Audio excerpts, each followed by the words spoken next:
This is Inside Indiana Business Radio for the afternoon of Friday, July 25th, 2025. I'm Alex Brown. Deja Soul, a family-run restaurant in South Bend, is marking its first anniversary after a year of steady growth, long workdays, and deep community support. Co-owner Vernon Ward, who started the restaurant with his wife, said the family has had little time to pause and celebrate. We haven't really got a chance to enjoy it. Mentally, we just feel good that we made it in the turf market for a year. So we feel blessed and recognize that part of it. Looking ahead, Ward said expansion could be on the horizon, but he's being careful not to rush growth at the expense of customer care.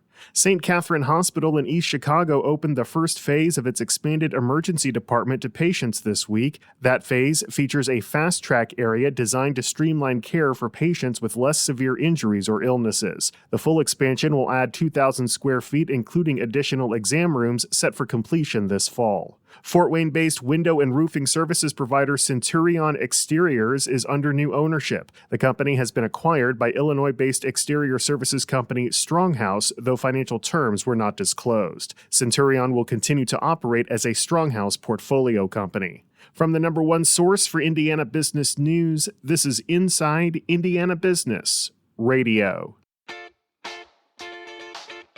To succeed, you need to stay informed. You need to be engaged. And let's face it, you need to set yourself apart from the rest by connecting with a company that brings you the best. Because in today's environment, business is an ever-moving target, and we'll help you chase it. IBJ Media. The best of business is in us. Get started at ibjmedia.com/youngprofessional. Venture capital investments in Indiana tech companies are slow but steady, according to a recent report compiled by TechPoint. IIB's Mark Mazurik has more. The report, published July 15th, analyzes venture capital activity in the tech sector during the first half of this year. Through June, TechPoint recorded 58 deals totaling $161 million in disclosed funding, a difference of more than $130 million compared to the first half of 2024.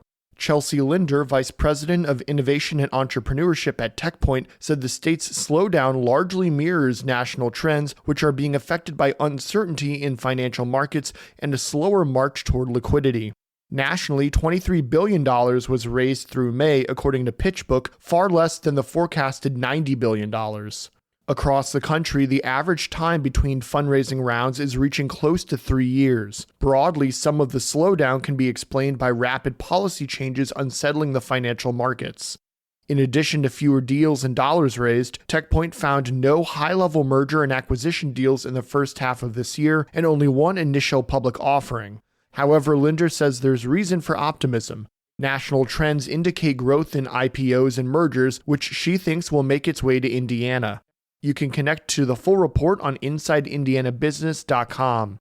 I'm Mark Mazurik for Inside Indiana Business Radio. Lafayette-based Wabash is reporting a second quarter net loss of $9.6 million compared to net income of $29 million during the same period last year. The trailer manufacturer said today that the market continues to be challenging as economic concerns and uncertainty remain. Net sales for Wabash's second quarter totaled just under $459 million, marking a 16.7% decrease from the second quarter of 2024. CEO Brett Yagi said Wabash is actively engaged in conversations with customers and preparing quotes for next year's demand. The company, he said, is cautiously optimistic based on those conversations and current industry forecasts that 2026 will bring a return to growth.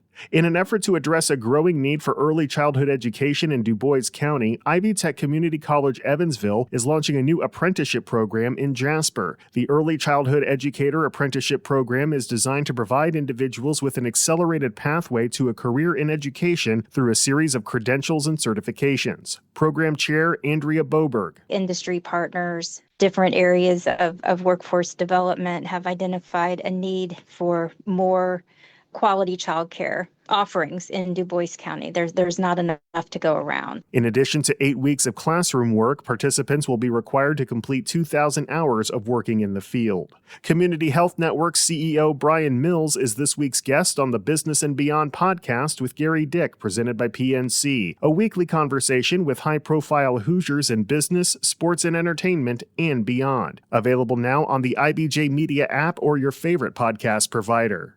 I'm Alex Brown for Inside Indiana Business Radio on Demand.